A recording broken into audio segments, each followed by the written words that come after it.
Hey guys, I got a word for you. Okay, so I'm sorry that I've been late lately. It's honestly been rough because I've been on calls back to back. Anybody that does calls with me weekly, it's been like back to back calls now every day. So it's one of those things to where because it's back to back, it's hard to get the videos out. I'm going to come up with a better way of doing this. I appreciate all the grace everybody has given me because again, I'm still getting my way around things and maneuvering things, if that makes sense. So I just want to tell you all how much I appreciate each and every single one of you. And I want that to be known because you all mean absolutely so much to me. Now, I want to welcome back all my new subscribers and I want to welcome all of my new ones. And basically, guys, we're going to be going over today on who cares what your spouse thinks. Okay. If anybody is new here, I am a restoration life coach. I am so thrilled to meet each and every one of you, even though we're not meeting face to face. But one day, okay, we're going to. One day we're going to do a meetup. A lot of you keep telling me about this, and one of these days we're going to do one. So basically, you get what I'm saying. The Lord has equipped me in many things. Soul wounds, prodigals, mind of prodigals. I was a prodigal myself. Basically the journey of marriage restoration, kingdom marriage, addiction, healing, deliverance, standing on the promises of God, financial breakthrough, health breakthrough. I mean, you name it. Okay. So now that we got that all out of the way, if you would like to work with me, everybody always asks me, how do I get in touch with you? You can email me, deadmarriagesredeemed@gmail.com. Facebook group, Dead Marriages Redeemed. Okay, come on over, come hang your hat, have a community behind your back. We need community, especially in this time and day and age. So anyways, you can come on over, Dead Marriages Redeemed. All right, guys, now let's get into it. So who cares what your spouse thinks? Okay, I've been meaning to do this word for a while. I have a story to tell you guys. So, something that I went through on this journey is I went from like not caring much about what my spouse thought. You know, obviously he was the puppet and I was the one that controlled everything. And, you know, this was when I was the prodigal. And then it turned into the opposite, you know what I mean? Like where he then had the upper hand and I, you know, my eyes were open and I realized what was going on and all that different stuff. Well, that all being said, I never thought I would go through this. And many of you have told me you have experienced this. So this is why I'm kind of bringing this up. So something I did a lot was I wanted to please my spouse in every way possible that I possibly could. And it actually was so unhealthy. Okay. So for instance, just to give you kind of an idea here, if my spouse thought athletic wear was the hottest, that's what I would only wear. Okay. So like it turned into him almost trying to control me. Okay. Like, oh, you know, Under Armour, Nike, you know, all that different stuff. You know, we would go shopping together and he would tell me like what, like kind of like, oh, this is nice. You know, why don't you get this? And then it turned insane. Like, so here's the thing. I'm not against athletic wear. I don't want anybody to think I am. But what I'm saying is like my style isn't really somebody that wears athletic wear all the time. I'm kind of like, I like athletic wear. I wear athletic wear. I like casual. I wear casual. I wear jeans. I'm like one of those people that wear everything. But I was in this phase to where I wanted to please him so much. And I wanted to be the perfect woman to redeem his love, that I was trying to do everything necessary to do that. So if that was wearing athletic wear, it was wearing athletic wear. His favorite color was royal blue. So literally, I was going to like stores, like guys, like I wish I was joking, buying everything that was royal blue, okay, to try to please him. Okay. He loves black hair. I would make sure my hair was colored more than it should have been so it always looked black. Okay. And my hair naturally isn't even black. It's like the darkest brown off black you can picture. Like, so, like, in the natural form, like, that's my natural color, but I was like making it like extra black, things that just like were ridiculous, guys. Okay. And I would want to be a certain way, talk a certain way, because I wanted to please him. I'm going to tell you right now, none of that stuff, none of it is going to get your spouse back. I'm telling you right now, if you think that it will, you are mistaken. Okay? So if you want your hair to be a certain color, you have your hair be a certain color. If you want to look a certain way and you want to like wear, certain clothing, you wear it because you want to. Just to give you an example, guys, I still would have went back dark anyway, but this is an example. I got my hair balayaged. I actually posted it in the group. That picture when I was pregnant, it was like blondish, all that stuff. I wasn't a big fan anyway, but it was something different. Okay. He thought I looked beautiful and all that different stuff. But I wanted, what's the word for it, to have something different for a change. Because I always had dark hair. So he like made a comment a few times just like that he liked my dark hair better. Okay. Well, I didn't really care. But then when the marriage started falling apart a couple years later, that was when I started like thinking, oh my gosh, I got to have my hair colored black back and all this different stuff. Okay. And I would like freak out about this stuff. Like that was going to change something. And I got news for you.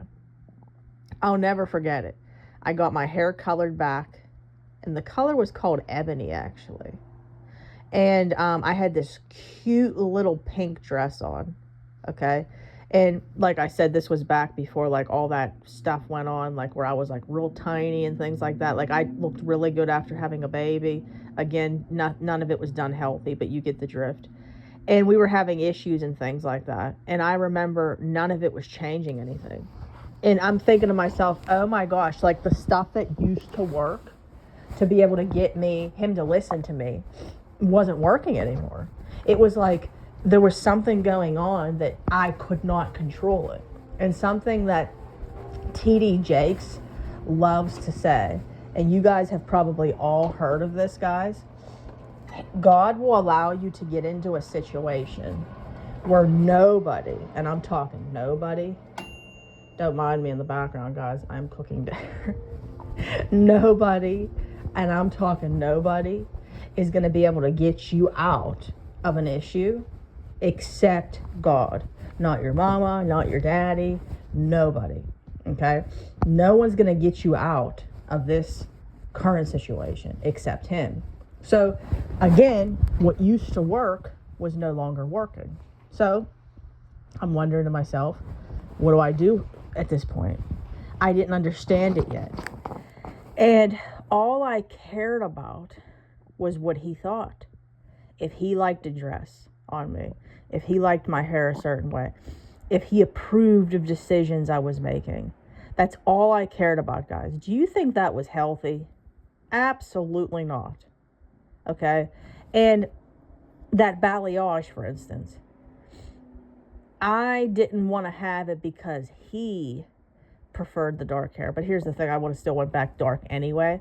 But like, if you want to color your hair a certain color, you color it. If you want to, dress a certain way, you do it. Obviously, if it lines up biblically and stuff. But you do what you want to do and what makes you happy. Okay, of course you want, your spouse to think you look pretty and stuff. But this is where, like, this journey can actually lead you into a place to where you will do things you wouldn't normally do to please them. So if they're a big fan of a certain thing, like a sport or something, you'll pretend to like it. I get this all the time from clients. Okay, I get it all the time. You will end up going down a path you never thought you would to accommodate your spouse. Do not do it. Do not care what your spouse thinks. Don't care what your spouse likes or dislikes or what they think looks good or what doesn't. You do what makes you happy, honey. You do what makes you happy. And this is for men too. If your wife is telling you, like I did this stuff to my husband. Okay, so I'm just going to put it out there, guys. I always liked men, and there's men that are probably watching the channel right now that are saying, oh, you're so ridiculous. But I liked men that like wore the cardigans, like the nice sweaters. I don't know what you would call that, like what that falls under. And I liked athletic wear and stuff like that on guys. But that was what I liked, like the nice cardigans, like I get maybe preppy. I don't know. I really don't know what that falls under. And me and my husband would always argue about this stuff because I was trying to force him to be something he wasn't. My husband wasn't the type that did that stuff. He was the type that wore like Under Armour and, Nike and things like that. And he would dress nice, but he was more of like that type of category of how he dressed. I was trying to make him be something he wasn't, and that wasn't right. And I'd make him feel bad. And it was funny because what was done to him, God allowed it to be done to me. This is usually what will happen, actually, guys. So this happens a lot, and the reason why I wanted to bring this up is because this is so common. So many people come to me and tell me this. Well, my spouse likes this or my spouse likes that.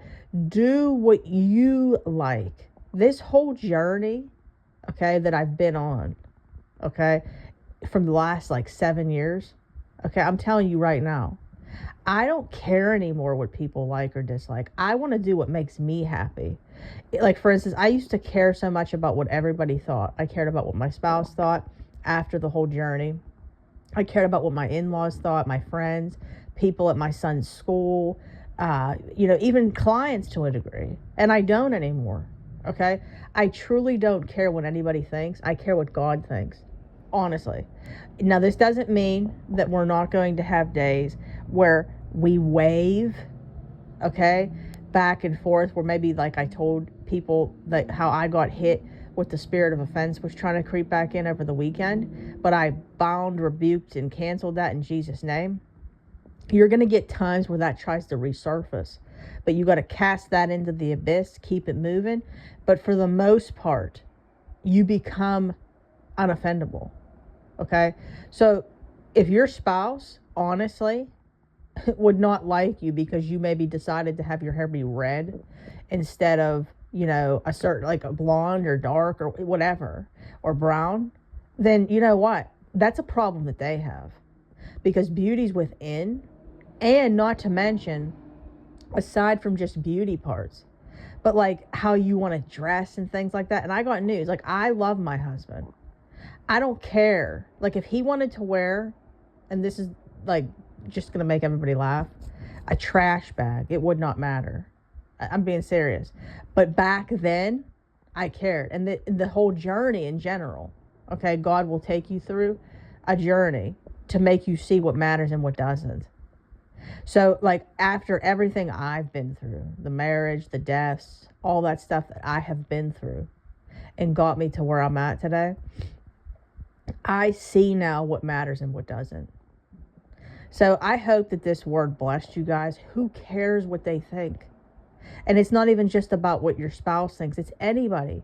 Do what makes you happy. You got one life to live, guys. One life. And if I learned anything, my dad dying as young as he did, he was so concerned about making everybody happy. He wanted everybody to be happy. He didn't really care what people thought, but he wanted everybody to be happy. He wanted everybody to have a good life, like all of us. And he put his own wants and desires on the back burner to accommodate other people, not people please, but he wanted us to be happy. Like if we wanted to go somewhere on vacation, he'd accommodate us to make us be happy over himself.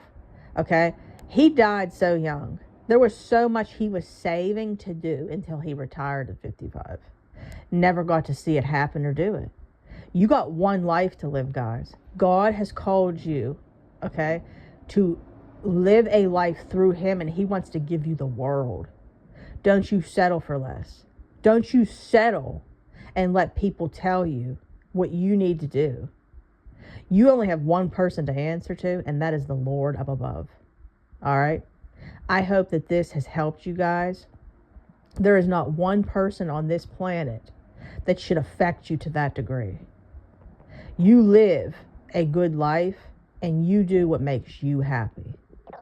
If your spouse doesn't like bicycle riding and you like to ride bikes, you do that riding your bikes. Like, these are all examples I'm giving you of things I hear from all these clients and myself and all this different stuff. If your spouse doesn't like going shopping, you go shop. Let your spouse sit at home. Okay, when you guys are back together. These are all things I've learned over time. Don't sit there. Now, of course, we're supposed to compromise from time to time too. But what I'm saying is, overall, don't care what your spouse thinks and try to ruin your life when you got one life to live. God wants you to be happy too. Okay? I hope that this helped, guys. I love you all so much. I will see you in my next video. Again, email if you want to work with me, deadmarriagesredeemed@gmail.com. Facebook group, come on over, Dead Marriages Redeemed. And if you could, guys, please like the video, comment, subscribe, share. I appreciate it so much. And I will see you in my next video. Bye, guys.